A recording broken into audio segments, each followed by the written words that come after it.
All right, it's been a while since I've done a Nerdy Virgin podcast. I'd like to apologize. I fell off. I kind of went through a bit of a depression, rage, anger period, and I just didn't feel like trying to do this. And once again, I'm in my apartment right now making cod. Not to brag, but I'm finding I like cod. It's easy on the stomach. Feel like it's light. It's light and I can manage it. And that's my slogan for turning 40. I'm 40 years old. I can just manage cod. But the problem is that I want for this to be a comedy podcast. I am I guess for lack of a better term, comedian. Although I was thinking about this, is it even right for me to say? Is it right for any comedian to say they're a comedian? I mean, maybe the audience may have some say in it. Like the audience sees me and they'll go, I don't know what he said he is, but I don't know what I would call that. But at any rate, we'll go ahead and round up and say I'm a comedian. How about that? And wanting to do a comedy podcast, and I feel this pressure, which I think is an understandable pressure, that whatever I'm doing should be, for lack of a better word, funny. And sometimes I think to myself, I don't know how I'm going to just talk and be funny for an hour. People have thrown out suggestions like, hey, maybe talk to other people during the podcast. And they've also thrown out the notion that it doesn't need to be necessarily wall-to-wall laughs. This is not the same as stand-up. I shouldn't be trying to write a 1-hour act every week, even though, frankly, that's more what I'd rather do. I don't want to talk to other people. I'm not sure if I'm talking about the podcast or real life. I want this to be 100% me. And as if that's more than you can handle, believe me, it's way more than I can handle. But I also came to the conclusion that I can't. Not that I can't. That I think for me, the whole reason why I'm doing this is I'm very bad at laughing at myself. The irony is that it seems like the jokes that seem to do the best are the ones where I'm making fun of myself. But in private, I have no sense of humor about myself. And I think maybe the journey here is learning to have a sense of humor about myself so that I can achieve a degree of detachment and not get so caught up in my own bullshit. So maybe that's what I need. That's what I need to do. I'm going through this phase. I'm angry at everybody. I'm just angry at everybody, and I know that not everybody can be wrong. But I'm at intellectually, I know that not everyone can be wrong, but emotionally, I'm hoping they are. Like, I would rather be justified in my anger and continue to be angry than achieve enlightenment. That's where I'm at right now. It feels good talking about that. I like that. Shall we talk about all the other things I probably could and should be doing with this podcast? I do a show once a month called the Sci-Fi Stand-Ups where we talk about science fiction stuff. I thought, maybe this should be a sci-fi themed podcast. And what I'm coming to is that my biggest problem in life is not science fiction. One of my biggest problems in life is mental illness, and mine specifically. Which, for lack of anxiety, depression, and rage, not being able to process emotions well. That's what That's what plagues me every day. So I feel like that's what I need to talk about. We can sit here and parse over every line of the book of Boba Fett until we're blue in the face, but what are we accomplishing with that? I did enjoy Book of Boba Fett. I'm not gonna spend the next half hour talking about Book of Boba Fett. I do. Well, the one thing I was thinking about, though, if I may, is he's spending the whole time trying to build a family. That's what it's about. This is the story of a bounty hunter. And the whole thing is about him trying to build a family. And I think he even said at one point, you're stronger with your clan than you are alone. And and again, intellectually, I know he's right, but there's a part of me that was like, I liked it better when you were the lone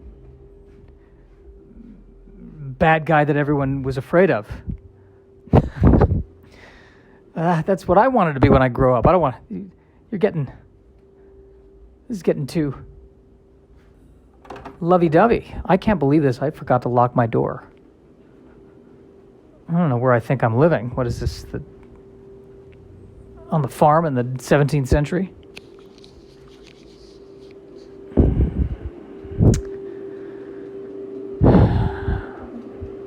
All right, so it's been about 10 minutes. The cod's been in for about 10 minutes. That's when I started this podcast, using an air fryer, which I'm hoping is a healthy thing. I don't know how healthy it is. Oh my God,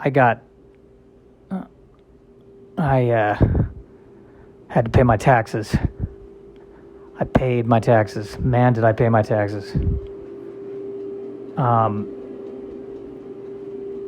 I think because I didn't have to pay anything during the pandemic, I had to pay more this time. So, processing that.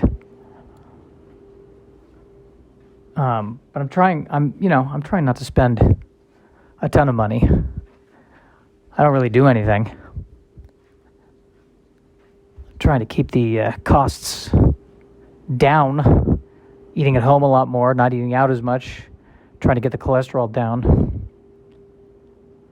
Trying to just,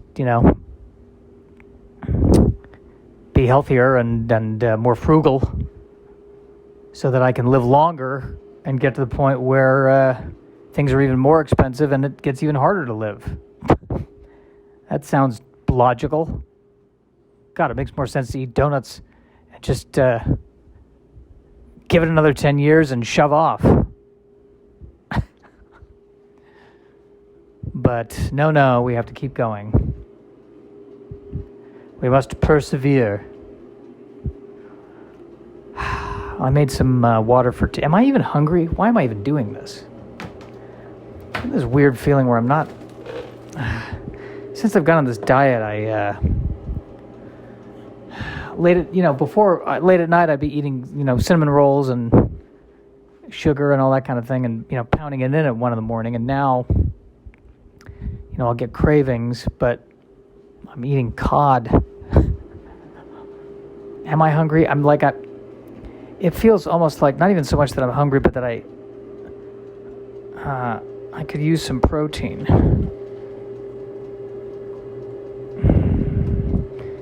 I think I told you this story already about the guy who he was out at sea for several months, and out of the blue, he just had the urge to eat the eyes of fish. He had never had the eyes of fish before, but he had the urge to eat it. And it turned out it contained something that his body needed. So even though he had never tasted the eye of a fish, he not only suddenly inherently knew what the taste was, but he had a craving for it. Isn't that fascinating? Or he did eat the eye of a fish at some point, and his body remembered even though he didn't. Who knows?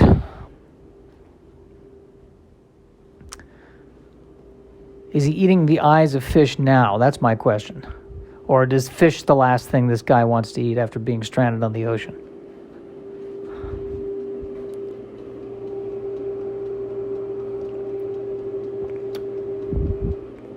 Bring it back to me, Josh. Be vulnerable. Don't make fun of the guy in the ocean.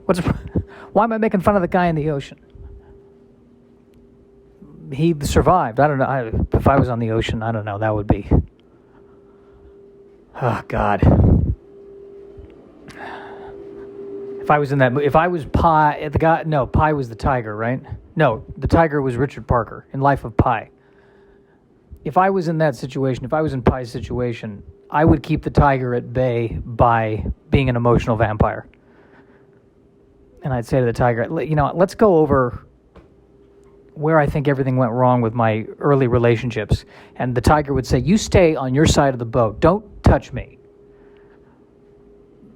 Like, I'm hungry enough to eat you, but I'm afraid of absorbing your neuroses. Just get on the other side of the... Don't touch me.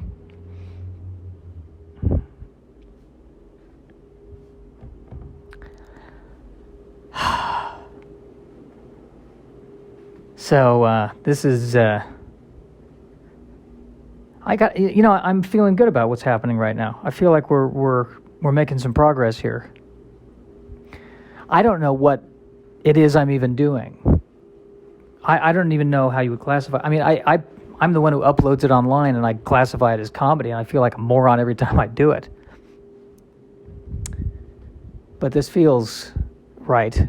I don't know. I don't feel like I should be... I tried listening to some of these to some like dramatic podcasts, which are great, and they're crafting this whole story and acting it out, and it's all fantastic and stuff, and that's and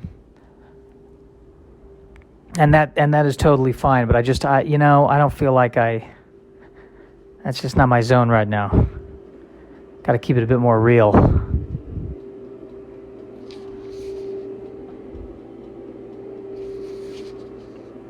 12 minutes might be enough. This is enough for today. This will be a short one. This is good. This is good enough. This is fine.